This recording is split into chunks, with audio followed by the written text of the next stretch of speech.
Good morning everyone once again, and let's start with the new topic. In the last class, we have discussed the elasticities of supply, and now today we'll see the applications of supply, demand, and elasticity. There are different case studies that have been given in your as per your syllabus, and we are supposed to discuss all of them.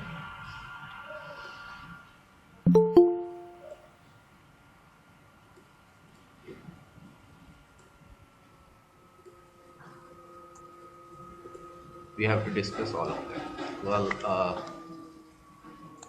The first thing is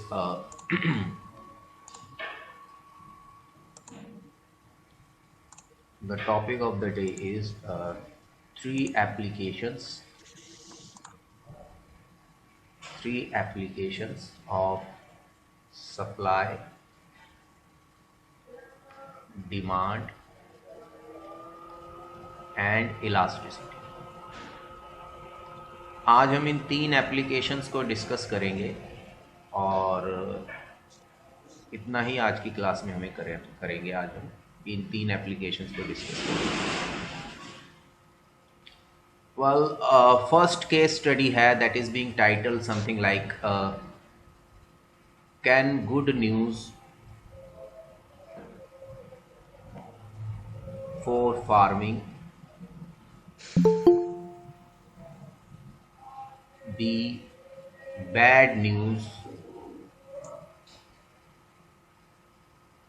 for farmers? This is the title of your first case study, and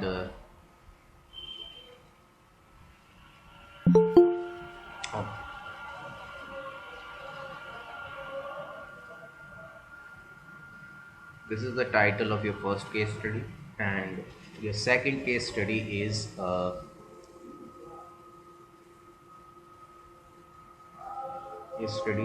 why did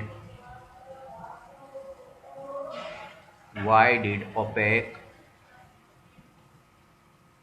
fail to keep the price of oil high. Okay, and the last one is something called does drug interdiction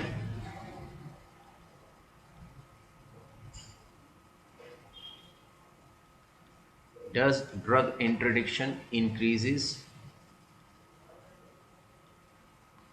or decreases drugs related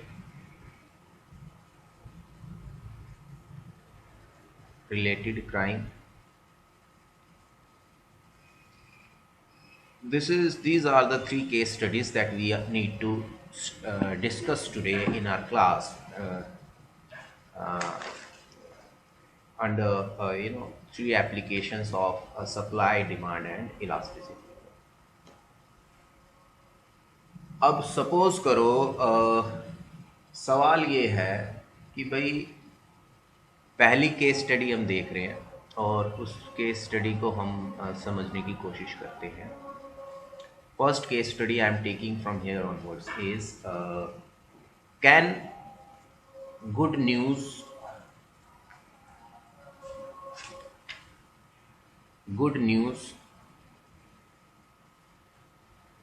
for farming be bad news for farmers? That is the question we are dealing with. अब सवाल ये है कि बताइए कि क्या कोई ऐसी गुड न्यूज़ जो फार्मिंग सेक्टर के लिए तो गुड न्यूज़ हो पर फार्मर्स के लिए बैड न्यूज़ हो, क्या ऐसा हो सकता है? और अगर हो सकता है तो उसको डिमांड सप्लाई की हेल्प से बताइए कि क्यों इस तरह की चीज़ हो रही है, उससे क्या हो रहा है.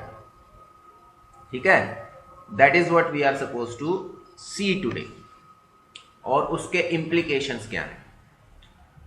तो आपके जो रीडिंग्स में केस स्टडी गिवन है, उस केस स्टडी के हिसाब से अगर हम देखते हैं तो जो गुड न्यूज़ फॉर फार्मिंग है, फार्मिंग सेक्टर के लिए गुड न्यूज़ क्या क्या हो सकती है, कोई बता सकता है आप में से? हेलो स्टूडेंट्स, फार्मिंग सेक्टर के लिए गुड न्यूज़ कौन कौन सी हो सकती है? सपोज ये बोला जाए कि एक हाइब्रिड सीड्स आ गए हैं जो आउटपुट ज़्यादा प्रोड्यूस करते हैं, यानी कि जिसका आउटकम जो होगा आउटपुट की टर्म्स में वो ज़्यादा होगा, ठीक है। या मान लीजिए कोई कहते हैं कि भाई कोई एडवांस्ड टेक्नोलॉजी आ गई है, एडवांस्ड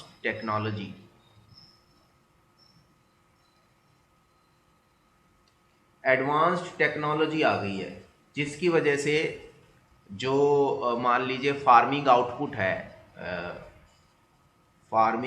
है वो इंक्रीज हो जाएगा। अब ये दोनों ही तरह के, ये मैंने एग्जाम्पल लिए हैं, ये दोनों ही तरह के जो एग्जाम्पल्स हैं ये गुड न्यूज़ है फार्मिंग के लिए। Am I right? Hello students, ठीक है। ये दोनों ही एग्जाम्पल्स फार्मिंग के पॉइंट ऑफ व्यू से गुड न्यूज़ कहला रहे हैं। क्यों? क्योंकि फार्मिंग सेक्टर में आउटपुट बढ़ेगा, फार्मिंग सेक्टर की प्रोडक्टिविटी बढ़ेगी, एग्रीकल्चर सेक्टर की प्रोडक्टिविटी बढ़ेगी। That's why we are saying that these are the good news for farmers. Is that okay? Yes, sir. But now the question is, does this good news going to affect positively to the farmers also? Is its positive effect is going to be enjoyed by the farmers also, or do they have some negative effect in this case, or they have some adverse effect? अब क्या है कि भाई farmers का क्या है, farmers का देखो, ये फार्मिंग को हो गया, फार्मिंग सेक्टर हो गया, यानी कि एक तरीके से एग्रीकल्चर सेक्टर हो गया। तो एग्रीकल्चर सेक्टर का आउटपुट तो बढ़ेगा, ठीक है। अब सवाल यह है, एग्रीकल्चर सेक्टर का आउटपुट एज पर से अगर बढ़ेगा तो क्या फार्मर्स के लिए वो अच्छी खबर है? जब हम इंडिविजुअल फार्मर को देखेंगे तो इंडिविजुअल फार्मर के पॉइंट ऑफ व्यू से तो उसे सही लगेगा, हाँ भी मेरा आउटकम बढ़ गया है, बट टोटलिटी के पॉइंट ऑफ व्यू में उसके लिए वो बैड न्यूज हो सकती है। अब सवाल है भाई ऐसा क्यों हो सकता है? कि ऐसा इसलिए हो सकता है, उसका रीजन जो स्पेसिफाई किया गया है, yes it is possible that a good news for farming may be a bad news for the farmers. Yes, this is very much possible, and the question is why it is so, कि अगर ऐसा है तो ऐसा क्यों है? तो जवाब ये दिया गया है कि जो फार्म प्रोडक्ट्स होते हैं, फार्मिंग प्रोडक्ट्स जो होते हैं, their demand and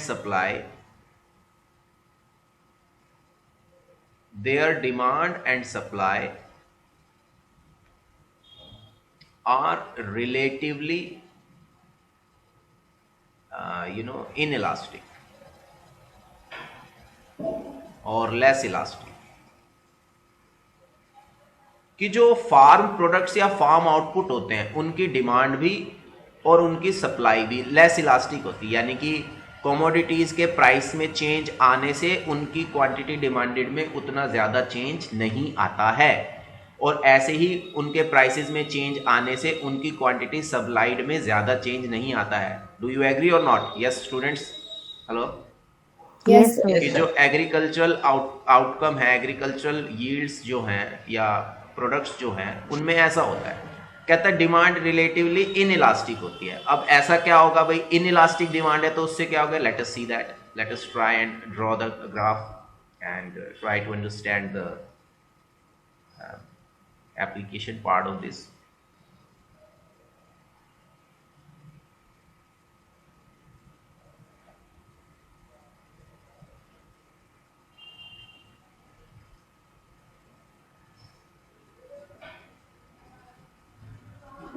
Well, this is origin point, this is the price axis, this is quantity axis, and let's draw to one of the demand curve. Suppose this is the demand curve which is relatively inelastic, and let me draw a supply curve which is relatively inelastic, S0 S0। Suppose ये situation थी, तो farming sector में ये equilibrium point था E0, और जो equilibrium price था वो था सपोज करो P0, और इक्विलिब्रियम क्वांटिटी जो थी वो थी सपोज करो Q0। Now look at these two changes. Suppose अगर ऐसा हो जाए कि हाइब्रिड सीड्स आ जाए, उसके कारण आउटपुट बढ़ गया, या एडवांस्ड कोई टेक्नोलॉजी आ गई ट्रैक्टर थ्रेशर्स की फॉर्म में, या फर्टिलाइजर्स की फॉर्म में, या मेथडोलॉजी की फॉर्म में कोई नई टेक्निक आ गई, जिससे क्या है कि सप्लाई यानी कि आउटपुट बढ़ेगा। अगर मुझे बताइए, अब अगर आउटपुट बढ़ेगा किस चीज़ का, अगर क्या कहते हैं कि आउटपुट बढ़ जाएगा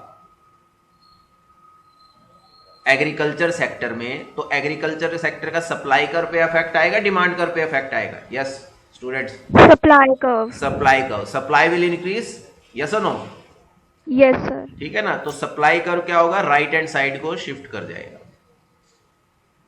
अब सप्लाई कर राइट हैंड साइड को शिफ्ट किया तो नया इक्विलिब्रियम पॉइंट ये आ गया E1, नया इक्विलिब्रियम प्राइस आ जाएगा P1, और क्वांटिटी डिमांडेड एंड सप्लाई, और you can say traded in the market would be Q1। Is that okay? Hello? Yes sir. Yes sir. अब सवाल ये है कि ये फार्मिंग सेक्टर के लिए गुड न्यूज थी, पर ये फार्मर्स के लिए बैड न्यूज क्यों बनी? तो इसका रीजन सुन लीजिए। अब देखो प्राइस डिक्रीज कर गया, यस और no? Yes sir. Price decrease किया। अब क्योंकि डिमांड और सप्लाई रिलेटिवली इनइलास्टिक है या लेस इलास्टिक है, तो इसका मतलब क्या हो गया, percentage change in price will cause less percentage change, या percentage change in price is more,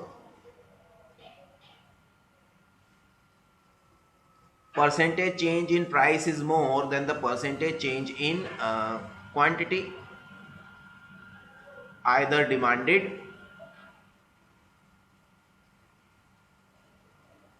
or supply। yes or no? कि प्राइस में ज्यादा परसेंटेज चेंज हुआ है, क्वांटिटी डिमांडेड में कम हुआ है। अब आप लोग देखिए, जब हमने पीछे TR AR और इलास्टिसिटी में रिलेशनशिप किया था स्टडी, तो हमने क्या देखा था कि भाई जब डिमांड की elasticity of demand less than 1 हो, तो उस केस में क्या होता है, MR नेगेटिव होता है, और MR नेगेटिव होता है इसलिए प्राइस के बढ़ने पर टोटल रेवेन्यू बढ़ता है, और प्राइस के कम होने पर टोटल रेवेन्यू कम होता है। This is what we have seen, yes और नो?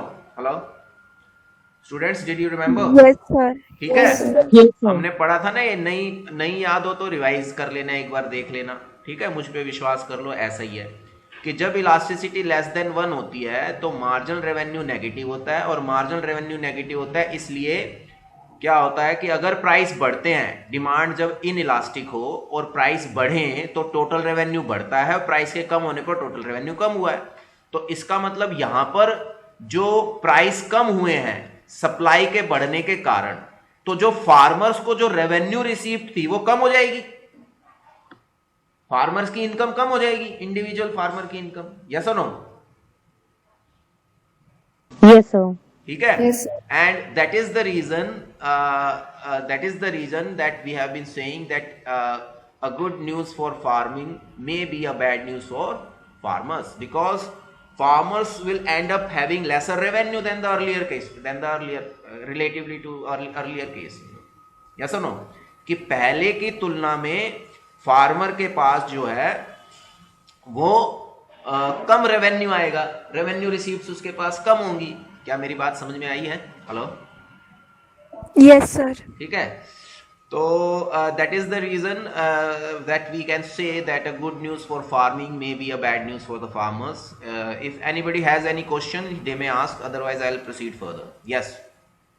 बेटे अगर कोई सवाल है इससे रिलेटेड, कुछ पूछना चाहता है कोई भी स्टूडेंट्स तो पूछ सकता है, नहीं तो मैं फिर आगे बढ़ता हूं.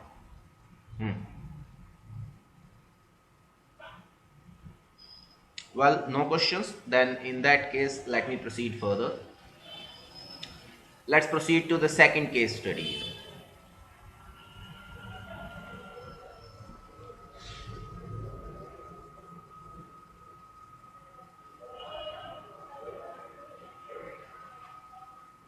Second case study क्या है? Why did OPEC fail to keep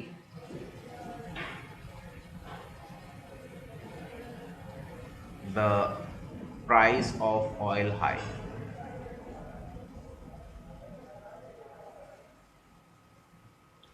कि भाई जो ओपेक है, ओपेक का मतलब क्या है पहले ये देख लीजिए. OPEC stands for organization of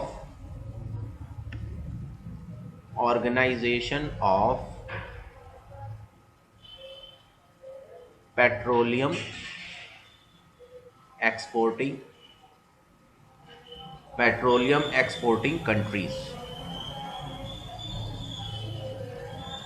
countries, organization of petroleum exporting countries. अब जो organization of petroleum exporting countries क्या है, इसमें बहुत सारी मेंबर कंट्रीज हैं, जैसे सऊदी अरेबिया है और बहुत सारी कंट्रीज हैं, वेनेजुएला है और बहुत सारी कंट्रीज हैं जो इसकी मेंबर्स हैं.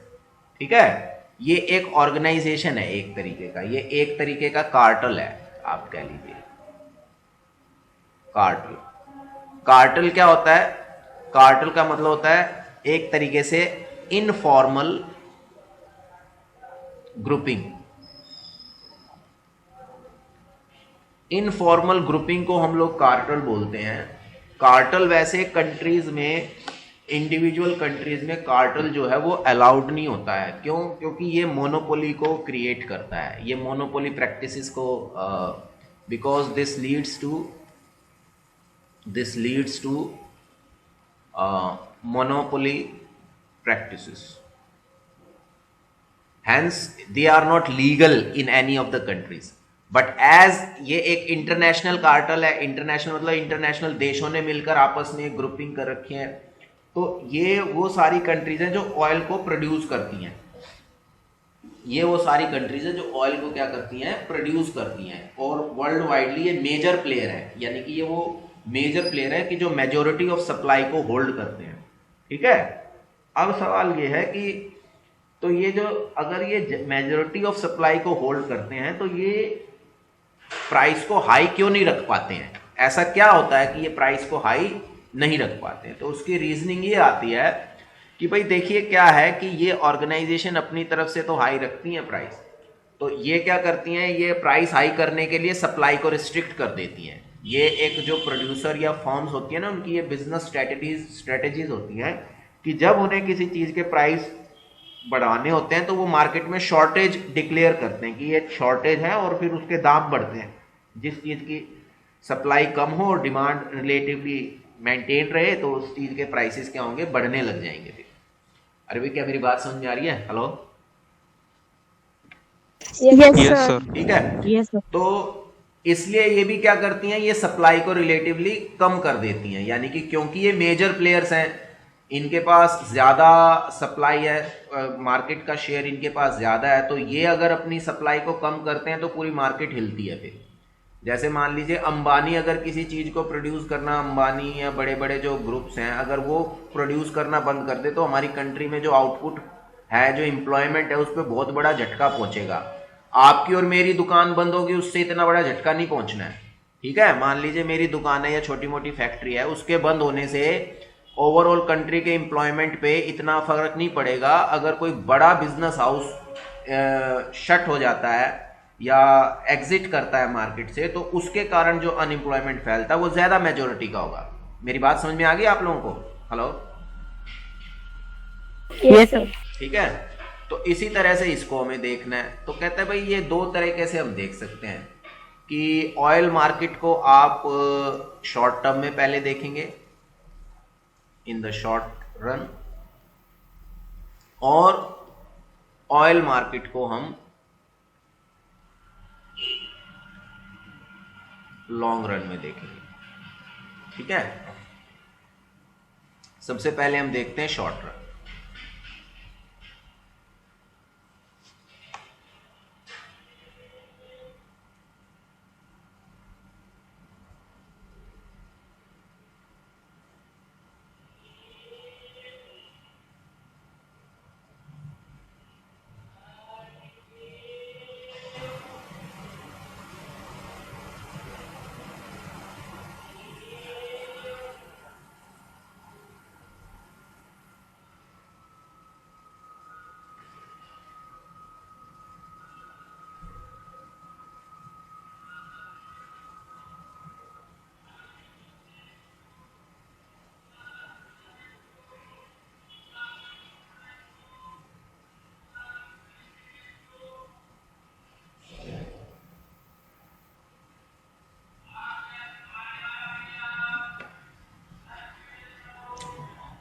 जो शॉर्ट रन होता है उसमें जो डिमांड और जो सप्लाई है ऑयल की, क्योंकि ऑयल भी क्या है, एक नेचुरल प्रोडक्ट है जो नेचर पर डिपेंड करता है उसका आउटकम कितना होगा बहुत हद तक।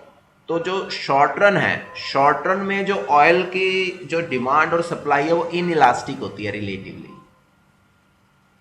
तो डिमांड भी रिलेटिवली इनइलास्टिक है and supply is also relatively inelastic. Suppose this is S0 S0। जब ये डिमांड सप्लाई है तो ये इक्विलिब्रियम पॉइंट है E0, ये इक्विलिब्रियम प्राइस है P0, ये इक्विलिब्रियम क्वांटिटी है Q0। अब क्या है, मान लीजिए कि जो ये फर्म्स हैं, ओपेक है, ये प्राइस बढ़ाना चाह रहे हैं, तो इन्होंने क्या किया, सप्लाई को कम कर दिया। तो सप्लाई को कम किया तो सप्लाई कर शिफ्ट कर जाएगा लेफ्ट को,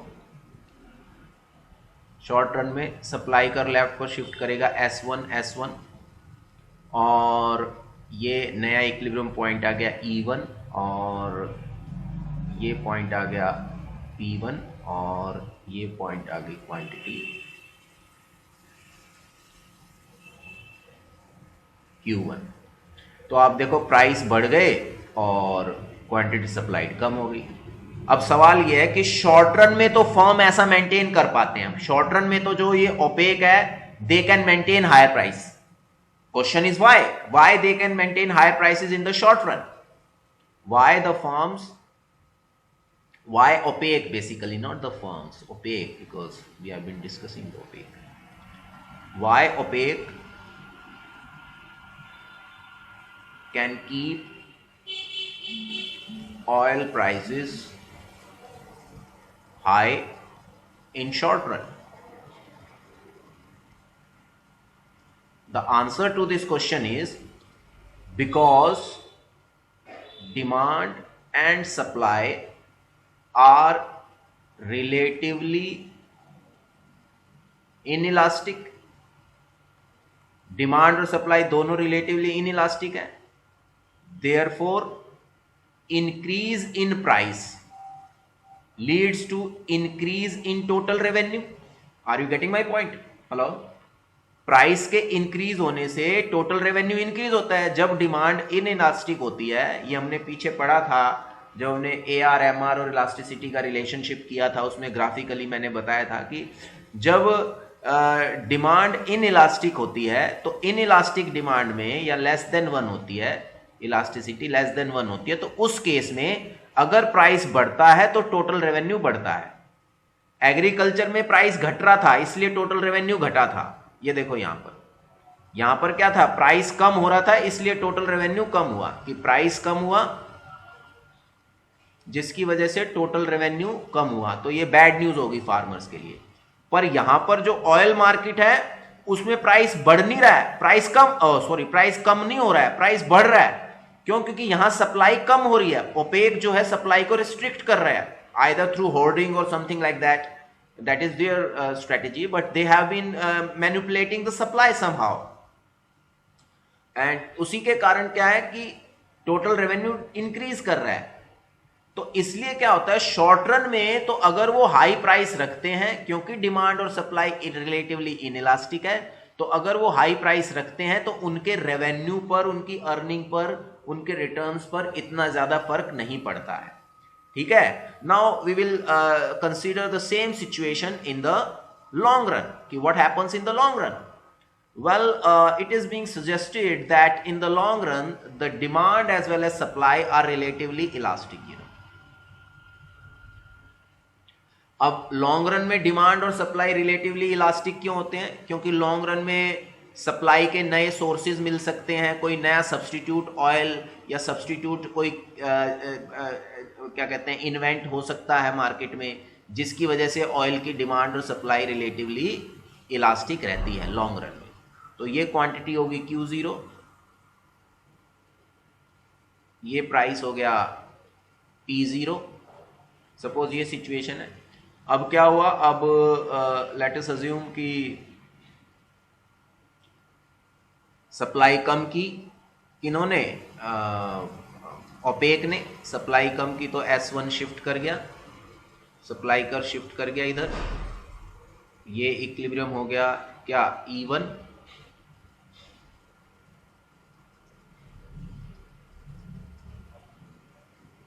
ये हो गया Q1, और ये प्राइस हो गया P1, यानी कि प्राइस बढ़ गया और क्वांटिटी सप्लाइड कम होगी। बट इस केस में क्या होगा?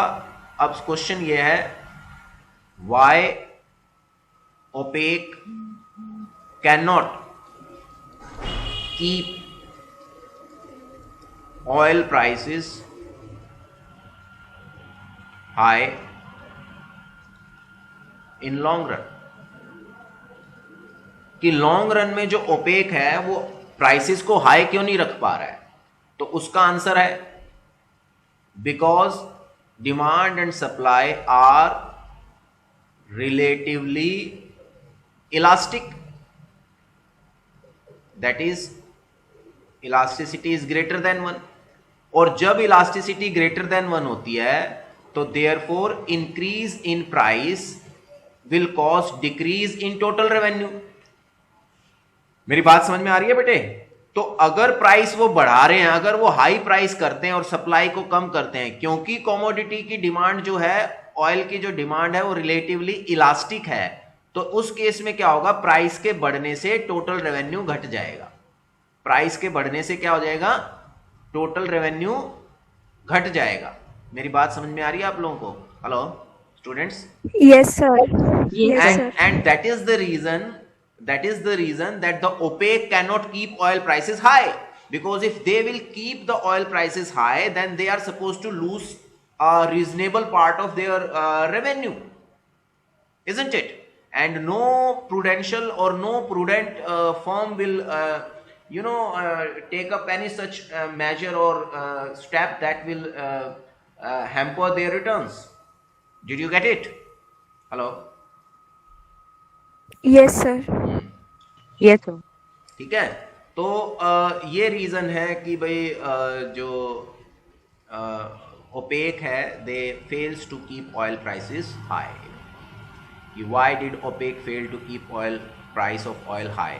But the you should keep it in mind that is only in long run, whereas in short run they can keep prices high because the demand and supply are relatively inelastic, and here the demand and supply are relatively elastic, hence they cannot keep oil prices high in the long run. Is that okay?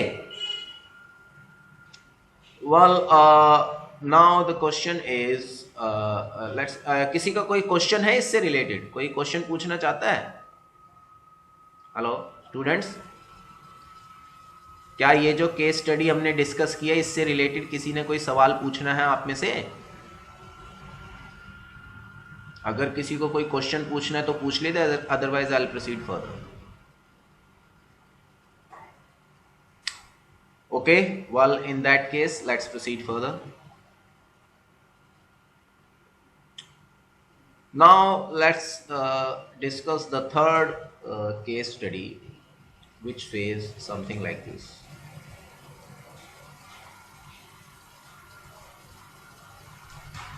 Does drug interdiction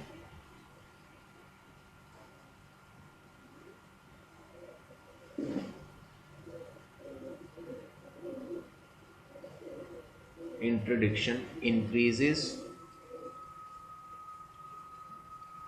or decreases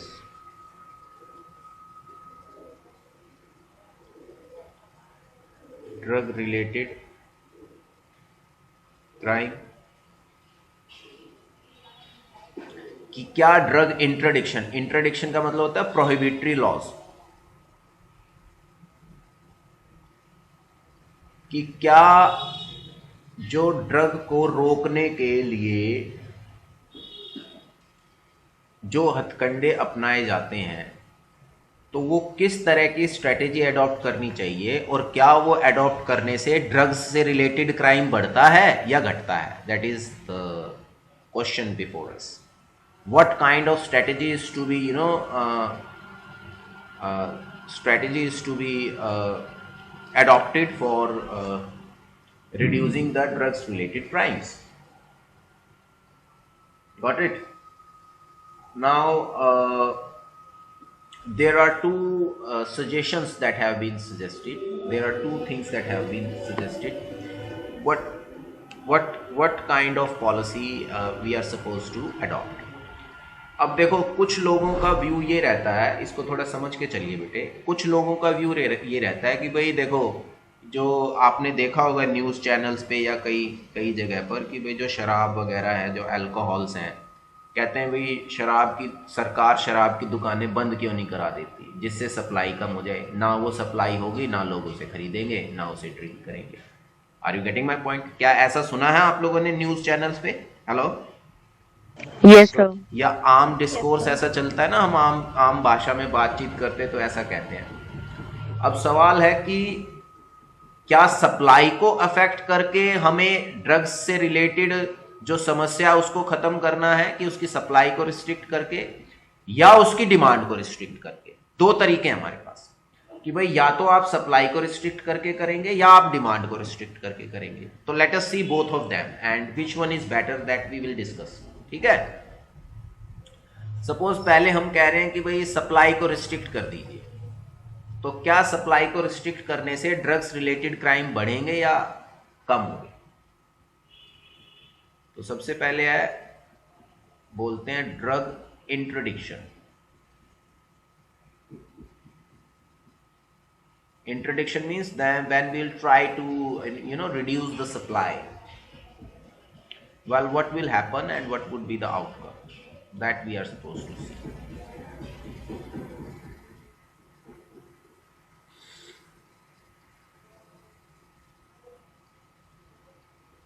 So this is price, this is quantity, and this is demand curve, relatively inelastic,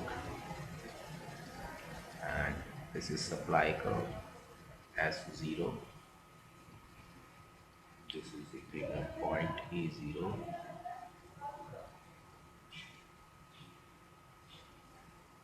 This is Q0.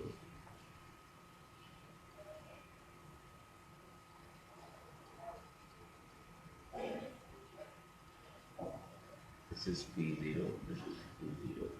ठीक है?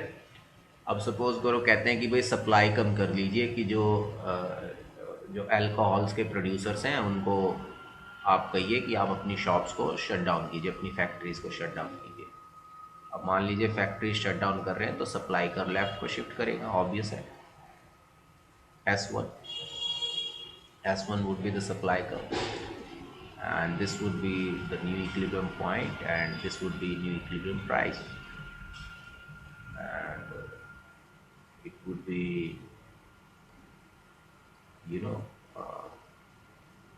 equilibrium quantity. अब क्योंकि demand and जो supply है वो relatively inelastic है।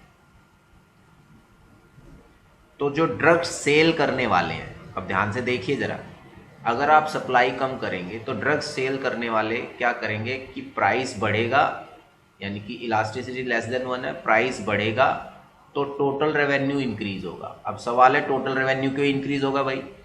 क्योंकि government shops को शट कर रही है, डिमांड इनइलास्टिक है, तो लोग तो पीना नहीं छोड़ेंगे, लोग तो ड्रग्स को, जो ड्रग एडिक्टेड हो जाते हैं उन्हें तो ड्रग्स चाहिए। तो अब उससे क्या होगा, उससे फिर ब्लैक में मिलने लगेगी, ब्लैक हो जाएगी, यानी कि वो चोरी छिपे करके वो सेल परचेज होगी उसकी और हाई कॉस्ट होगी। अब क्योंकि उसकी हाई कॉस्ट हो गई है तो जिसके कारण क्या होगा कि जिसको मान लीजिए कोई ड्रग एडिक्टेड है तो उसको तो वो ड्रग्स चाहिए, बिना उस ड्रग्स के वो फिर आगे काम नहीं कर सकता अपना, उसकी तो जिंदगी उसी पर आधारित है। मेरी बात समझ में आ रही है आप लोगों को? Hello, Yes, sir. ठीक है ना? Yes, sir. तो इसलिए क्या होगा कि इस केस में क्या होगा कि अगर आप उसकी सप्लाई को रिस्ट्रिक्ट करते हैं तो that will lead to increase in drugs related crime. Reason being कि भाई अगर प्राइस बढ़ेंगे और क्या कहते हैं कि अगर क्वांटिटी, अगर सप्लाई कम होगी तो प्राइस बढ़ेंगे, प्राइस बढ़ेंगे और क्वांटिटी सप्लाइड कम होगी, given government policy, given government policy, तो क्या होगा, ब्लैक मार्केटिंग होगी, ब्लैक मार्केटिंग होगी जो कि फर्दर एग्रीवेट करेगी, प्राइसेस को इंक्रीज करेगी। And drug addicted individuals, drugs addicted individuals may be indulge in crime to pay off। ठीक है ना? वो फिर कहीं से चोरी करेंगे, चोरी करके लाएंगे पैसे, या कुछ और गलत काम करेंगे पैसों की खातिर, क्योंकि उन्हें तो वो ड्रग्स चाहिए, वो एडिक्टेड हो चुके हैं। तो जो ड्रग इंट्रोडक्शन अगर लॉज हम बनाते हैं, गवर्नमेंट पॉलिसी मतलब drug introduction laws, introduction laws,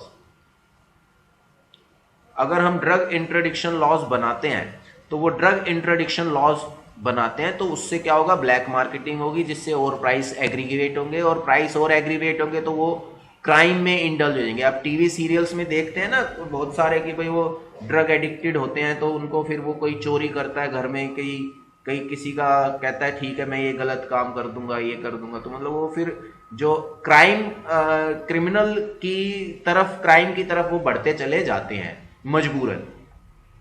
क्या मेरी बात समझ में आ रही है आप लोगों को? Hello, Yes, sir. Yes, sir. Yes, sir. दूसरी तरफ जो पॉलिसी है, दूसरी तरफ पॉलिसी है ड्रग एजुकेशन, कि दूसरा तरीका है ड्रग एजुकेशन का, कि you educate people that drug is not a good thing, and when you educate people they themselves will not go for that thing, और उनमें अवेयरनेस इंक्रीज की जाए। अवेयरनेस इंक्रीज होगी तो जो डिमांड है वो अफेक्ट हो जाएगी, यानी कि डिमांड नहीं रहेगी। जब लोग डिमांड ही नहीं करेंगे तो सप्लायर जितनी मर्जी सप्लाई कर ले, उसकी सप्लाई बिकने वाली नहीं है, क्योंकि उसकी सेल ऑफ तभी होगी जब डिमांड है मार्केट में। क्या मेरी बात समझ में आ रही है? तो सपोज करो ये सप्लाई है, ये डिमांड है, ये इक्विलिब्रियम पॉइंट है, ये इक्विलिब्रियम प्राइस है, ये इक्विलिब्रियम क्वांटिटी है, ठीक है। अब क्योंकि अब देखो गवर्नमेंट क्या करती है, अवेयरनेस बढ़ाती है, अवेयरनेस पॉलिसी लेकर आती है। अवेयरनेस पॉलिसी में क्या है, देखो टीवी पर जब आता है तो कहते हैं smoking is injurious to health, drinking is injurious to health, वो उनकी मेडिकल वो दिखाते हैं कि भाई देखो ये आदमी स्मोकिंग करता था, ये ड्रग्स लेता था, या ये ड्रिंकिंग करता था, तो इसके लंग्स पे ये इफेक्ट पड़ा है, इसको इस तरह का कैंसर हुआ, इसका हमें बॉडी का ये पार्ट रिमूव करना पड़ा। आती है ना टीवी पर ऐड। हेलो, यस सर, ठीक है ना? Yes, sir. तो वो एक तरीके से अवेयरनेस बढ़ा रहे हैं ताकि लोग समझें और लोग उसकी डिमांड को कम करें। तो अगर if the people will be more aware, then the demand will reduce, you know. तो ये तरीका ज्यादा बेटर है। क्यों? क्योंकि जब डिमांड रिड्यूस होगी तो ब्लैक में सेल ऑफ नहीं होगी, ब्लैक मार्केटिंग भी नहीं हो सकती, ब्लैक मार्केटिंग भी नहीं होगी, और क्वांटिटी डिमांडेड और सप्लाइड भी कम हो जाएगी और प्राइस भी कम हो जाएंगे। तो जिसके कारण ड्रग्स रिलेटेड क्राइम जो होंगे रिड्यूस होंगे। अवेयरनेस से क्या होगा? प्राइस कम होंगे और there will be reduction in drugs related crime.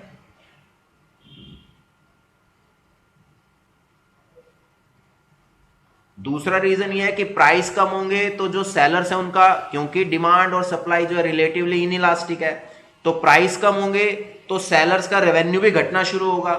जब सेलर्स का रेवेन्यू घटना शुरू होगा तो उनका जो इंटरेस्ट था बिजनेस को और आगे एक्सपेंड करने का, तो वो जो उनका इंटरेस्ट था वो कम होता चला जाएगा, यानी कि वो भी इंटरेस्ट लूज करेंगे इस मार्केट में। Hello, Yes, sir.